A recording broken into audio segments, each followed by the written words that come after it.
honestly, I have done a lot of interviews with people who were doing exactly these types of things in 2014 after the invasion of Crimea and Donetsk and Luhansk regions.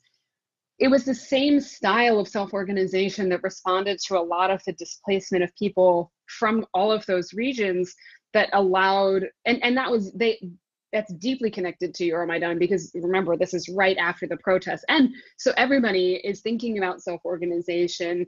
Everybody is really, politically, it's still rather chaotic. And yet we've got these massive numbers of displaced people. We know we can do anything, right? We just overthrew Yanukovych. So let's transfer that into doing something productive.